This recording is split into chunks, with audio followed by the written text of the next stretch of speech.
Para sa kaalaman ng ating mga manonood watching at home, during the break, at the end of the third, in between of the third and the fourth quarter, nagcha-chant na yung Letran community ng 6-0. Oo, pero itong Arellano bumabawi. 5-1, 5-1. Then joke lang. Go Arellano naman ang sinisigaw nitong fans ng Arellano. Bonquito is back in the game for Coach Alden Ayo. Mark Cruz also is back. Here's Ant-Man. The pass by Ant-Man, too strong. Alam mo naman si Ant-Man, kahit maliit, malakas yan. Nagulat din ata doon si Mark Cruz, ang lakas ng pasa niya. Alam mo, nakakatawa nung pinag-usapan namin ni Mark Cruz, kung magkausap kami, sabi ko, okay ba yung binigay ko sa'yo? Sabi niya, oo. Kaya lang, hindi ko pa napapanood yung Ant-Man noong time na yon. Pero I'm sure napanood niya na ngayon. I'm sure, siya nga ang Ant-Man ng NCAA. 62-48, lamang ng 14, itong Letran. Arellano has one more quarter to come back and even close in on the lead. Nichols. The back shot is good for Zach Nichols. Kung hindi umubra ang outside shot ni Zach, papasok daw siya, sabi niya. That's a good sign for Zach Nichols. Sa ilalim niya muna kunin yung kumpiyansa niya. Then maybe later, pukul-pukul siya na naman siya from the outside. And sooner or later, masushoot na niya yan.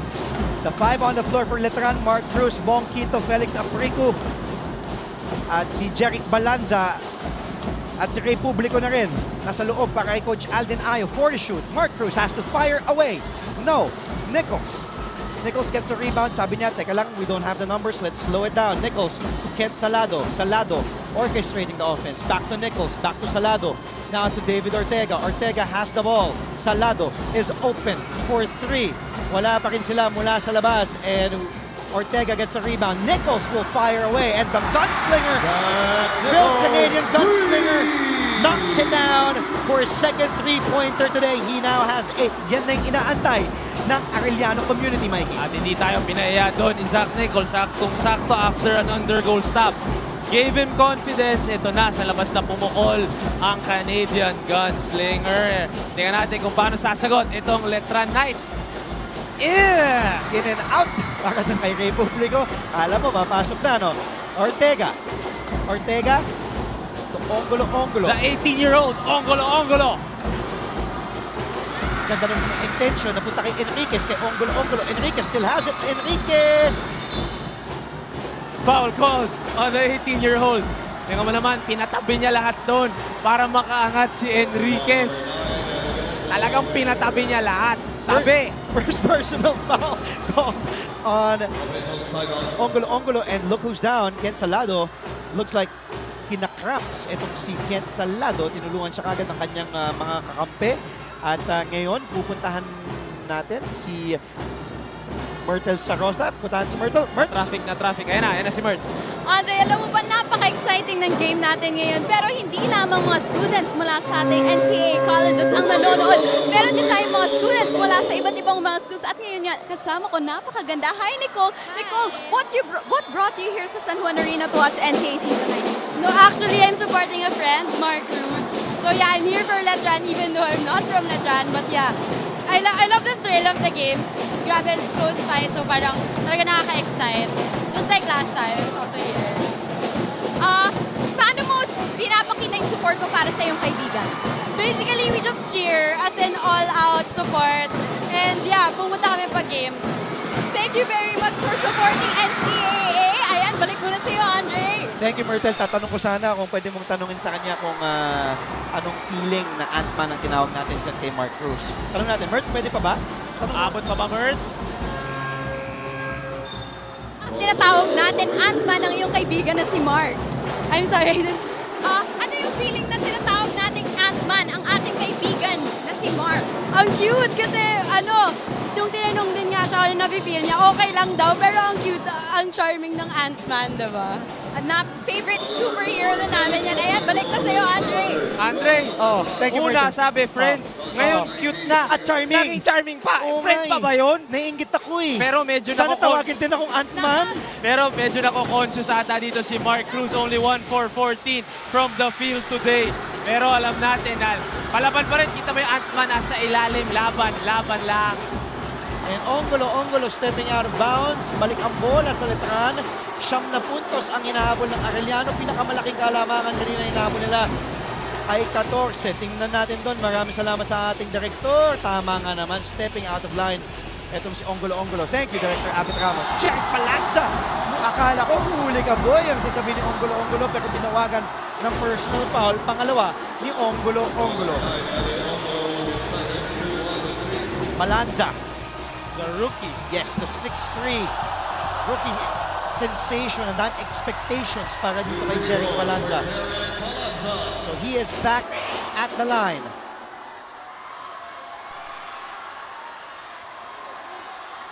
Jeric Balanza, ang sinasabi nga na sabi ni kasama natin Coach Hammer, akala niya na potential to maging Rookie of the Year. Hindi niya pa nakukuha yung rhythm niya. Galing din sa Letran Squires program yan. Stands about 6'2", 6'3", weighs about 170. And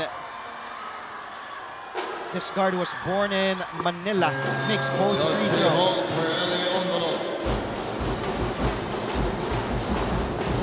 Holtz coming back in for Ongolo. They need, again, offensive presence down low. Kaya ito na si Holtz. At hindi yan yung pwesto niya. Ortega, hinihingi ni Enriquez pero nakuha ni Nichols. And Balanza gets a rebound. Balik ang bola kay Mark Cruz against Nichols, pero sabi niya si Halalon. So it's a Halalon and the Cruz, the matchup that we've been hyping earlier.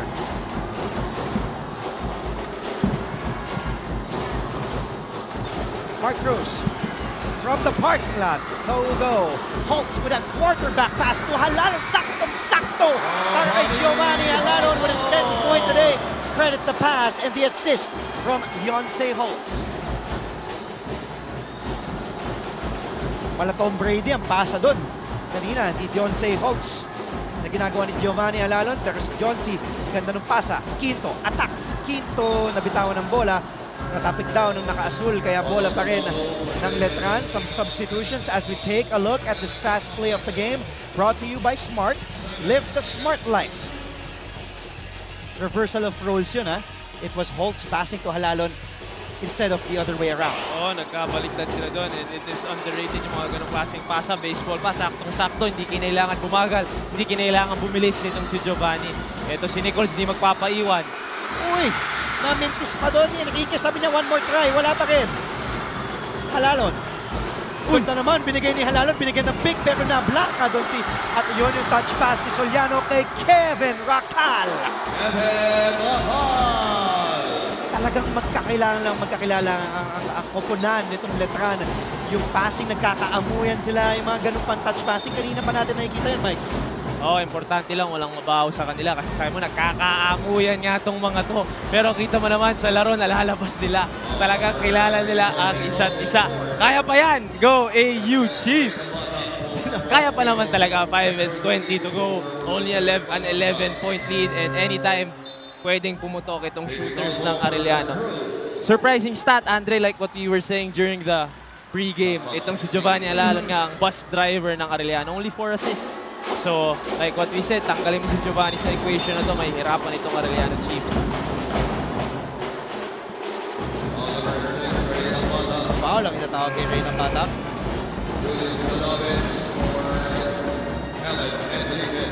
And ang Batak, tinawagan na ng kanyang una pa lang na personal foul, pangalawang team foul ng Letran sa 4th and final quarter with 5:20 remaining. Can Arellano still come back? Cadavis. Nichols, this is big. Yes! Mula sa 3. Para kay Jack Nichols. Ilista mo na ang pangatlong 3 puntos ni Jack Nichols today with 11. And they need to start their run now if they want to get back in this game. Ito na, binalik na ng Letran yung starters nila. And I'm sure ito na yung magtatapos ng game na to. Starters against starters. Kanina, second unit laban sa second unit. Racal, gusto ibigay kay Soliano. Munti ka ng maakaw ng Batak. Nakabingwit pa ng napakalaking isda. Make that a foul from Julius Cadavis. His 4th big foul today. 3rd team foul for Arellano. And that was that basket from Nichols inside and outside for the Phil-Canadian gunslinger. And ulitin ko, he got that yung confidence niya nakuha niya dun sa undergoal stab niya kanina. Yung unang-unang pinakita, yung drive niya ngayon. After that, dalawang sunod na 3-point. Ayun yung mga foul na ayaw ng mga coaches, yung mga Bailout fouls na binigay ni Cadavis doon kay Nambatak sa labas pa. Fade away na yon at naka-fish pa ng foul itong si Ray Nambatak. double-double na pala, Andre, itong si Ray. That's right. Nambatak gets that free throw in. 11 and 10. Nambatak now with 12. Make that 13. Coach Alden Ayo with a Nakasmirk. smile. Nakasmirk. Medyo deceiving yung smirk. Hindi mo alam kung natutuwa o hindi. Binangga ni JP Calvo. Itong si Giovanni Alalon and Coach Jerry Codiniera. Hindi natin maipinta ang mukha ni Coach Jerry. Tingnan natin ang free throw story. Ibang klase at ang laki. Ba talaga yung disparity dyan? Tingnan natin. Next. That is coming from the aggressiveness of Letran down low. Nakakuha sila maraming offensive rebounds, nakakuha sila maraming putback. Kasama na dun yung free throw. 32 already for Letran. Itong si Cadavis. Lumalas mura pa. 5 and 19 to go. 9 points lang to. And the guy who just averages 5 points per game, Julius Cadavis, now has 9. Second personal tinawagan kay Nichols. Panurin muna natin itong galaw ni Julius Cadavis inside for the strong move of the game, brought to you by Smart Lift, the Smart Life. Eto na, the big three back in the game for Letran. As for Arellano, hindi na nakabalik since nung bumagsak doon yung konduktor nila na si Ken Salado. Mark Cruz. Nahanap si Nambatak. Nambatak sinishake ang mas malaking defender niya na si Holtz. Nambatak fires away. Masyadong malakas. Nailang sa depensa ni Holtz. Halalon. Nakita si Nichols. Nichols fires away. Wala. And Holtz gets the rebound. Fires away. And it's good. For Deontay Holtz, who now has 10 points and 6 rebounds for Coach Jerry. That was a good move by Deontay. When he got the ball, he realized na si Mark Cruz yung karap niya. Tinira niya kagad. Pero itong si Kevin Racal really showing us yung experience niya. Relax lang tayo, guys. Akong bahala sa inyo. May 24 puntos na si Kevin Racal. He just averages 11 points per game. Sumagot naman si Julius Cadavis na may 11 na ngayon, but they have to play defense, Mikey. Kasi nakakapuntos na sila, but they have to make some defensive stops. Nagpapalitan lang sila. Itong palitan na to will favor the Letran Knights. Of course, lamang sila ngayon. Kaya ito, kailangan makakuha ng stops nitong Arellano Chiefs. And we will see. Ito na. Ayun na ang sinasabi ko. Nabitawan ni Luib. Agawan ng bola. Bagsak ang tatlong players, si Donald Pumaru, si JP Calvo din yata. Hindi, si McJure Luib. Ang tingnan natin, magbibitawan ni Luib. Natapik doon ni Halalon. So that was a good tap from Giovanni Halalon. Yung sinasabi natin na defensive stops na kailangan ng Arellano, mukhang makukuha nila dito dahil ang kalamangan is back to single digits, 71-64 with 2:56 remaining. It's still an eternity of basketball. Kayang-kaya pa ng Arellano to. Also, we know them as the team na talagang tatakbo at tatakbo. Fast-paced game, sanay dito ang Arellano. Kaya kayang-kaya nila umabot sa mga ganitong deficit. McJure Luib is tasked guarding Giovanni Halalon. Gio, nice fake by Gio. Gio, the move, wala. Mintis doon si Halalon. Cadavis will get the ball. Nichols, this is a big one.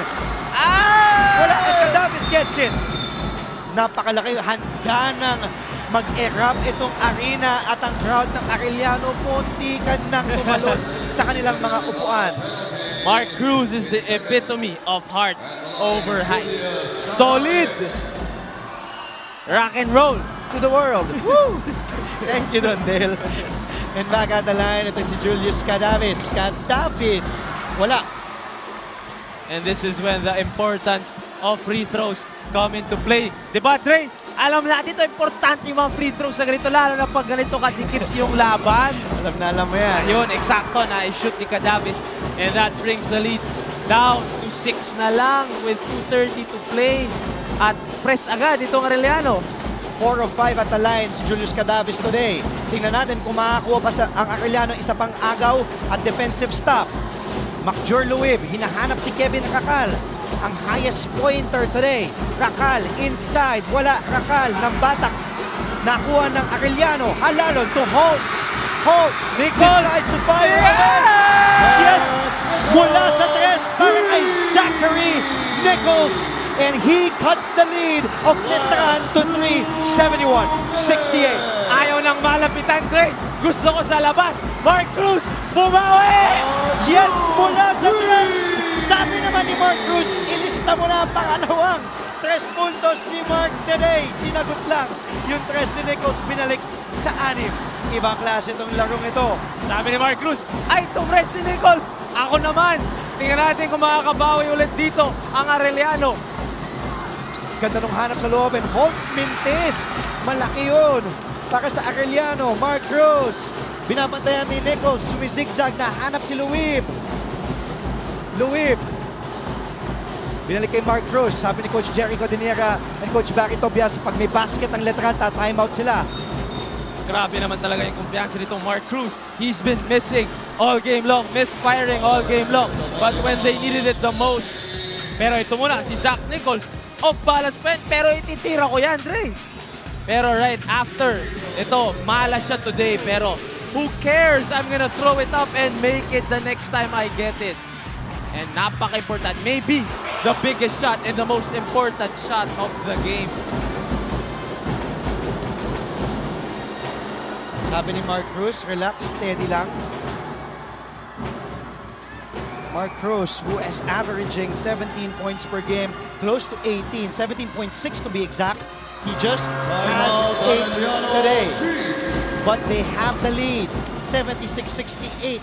With a minute and 14 remaining, sabi ni Coach Jerry Codinera, time is not on our side. Pag-usapan muna natin dahil kaya pa ng Arellano. Tingnan natin, kami po yung magbabalik.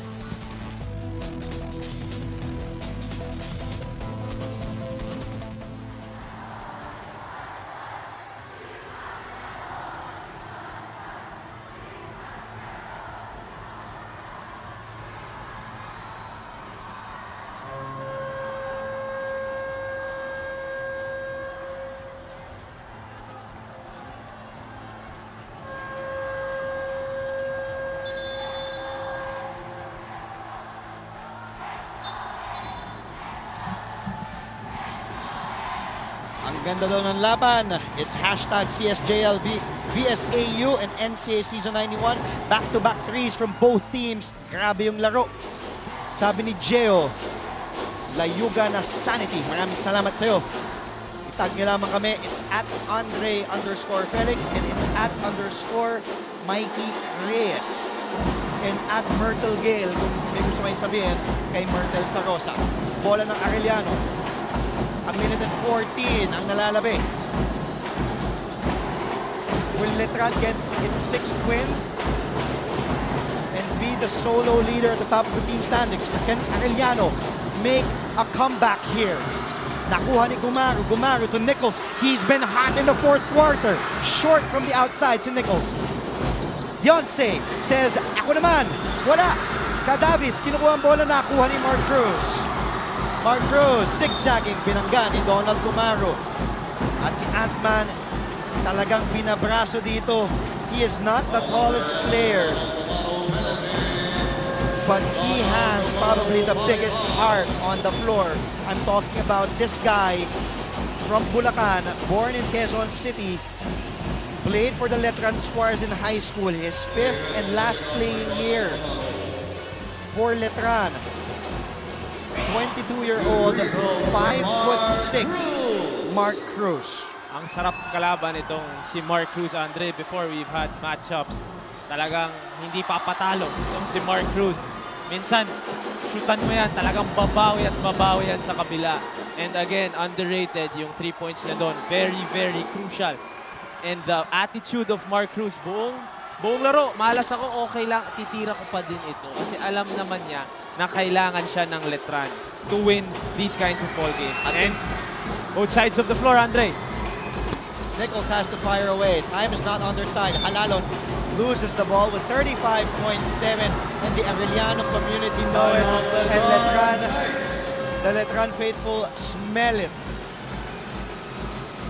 It looks like they're going towards that 6-0 record.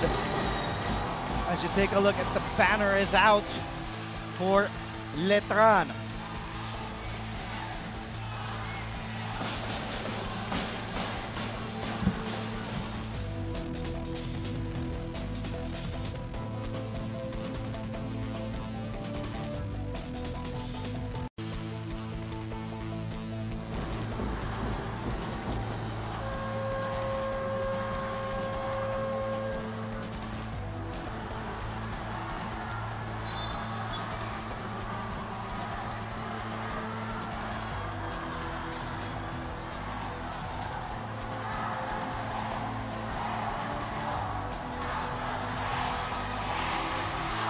Abangan nga ang Pinoy Pride bukas alas 12 ng tanghali. Ngayon, tuwan-tuwa ang mga Letran faithful na posibleng makuha ang kanilang pang-anim na panalo. Halalon with 5 assists and 5 turnovers today. He was the leading assist man of NCAA Season 91 heading to today's game. And during the pregame, we pointed that out. We wanted to see how Letran can stop Halalon's assists. And kita mo naman talagang handang-handa sila today para dito kay Giovanni. At nasagot yung tanong natin kanina na mas gusto mo bang pagawain yung Halalon ng puntos o assist? And it looks like if you stop Halalon from having those wonderful assist games, you stop Arellano. And that's what Mark Cruz and the Letran Knights did. That was a good sportsmanship from Mark Cruz and Giovanni Halalon, the bus driver, and Ant-Man talking to each other. And final score for today, 77 for the Letran Knights, 68 for the Arellano Chiefs. Let us take a look here, Mikey, at what Letran did. It was that man having a field day. Kevin Racal with 24 today. Do it all, Racal. Sinasabi nga natin. 24 points, pero yung intangibles, pinakita rin niya. Ang daming minuto din na nilaro itong si Kevin Racal. At his intensity never faded. Kaya nga naman, at gusto ko lang i-point out yung community ng Letran. Every game, nandito sila talaga. So I guess this is their 6th man. That was huge, and what a huge game by Kevin Racal with 24 points, 5 rebounds, 2 assists, and 1 steal para dito kay K. Rack. So congratulations para sa Letran community at sa mga estudyante na mula pa sa Intramuros, Manila for bagging their 6th win and still undefeated. Itong opunan na hindi sinama sa prediction sa Final Four ng ating mga analitiko before the season started. Games on Tuesday. Kami po muna ay magpapahinga ng ilang araw pero babalik ang aksyon mula pa rin dito sa loob ng arena sa San Juan. The College of St. Benil Blazers taken on the San Sebastian College Recoleto Stad na gustong manalo na natalo kanina ng EAC Generals in the main game. This will also be huge. The Colegio de San Juan de Letran Knights trying to go for 7-0, Mikey, against the Lyceum Pirates. Mikey, your last thoughts on this game? Grabe, yung point guard matchup natin. Parehas silang medyo minalas today. Pero Mark Cruz coming up with a huge 3 and huge free throws for Letran. Pero of course, the whole game, do it all, Racal. Thank you, Mikey. Kanina nga po, tagumpay ang San Sebastian sa make that ang EAC San Sebastian 77-71 at panalo ang Mapua sa Lyceum 109-95. Ngayon naman Letran ang nagtagumpay getting their 6th win. Wala pang talo against Arellano 77-68 for our director Abed Ramos, for our courtside reporter Myrtle Sarosa, my partner Mikey Reyes. Always a pleasure, my friend. I will see you again next time. This has been Andre Felix saying have a great weekend, folks, at laging manood ng NCAA Season 91 Ilabas ang Galing dito lamang sa ABS-CBN Sports and Action. God bless you all.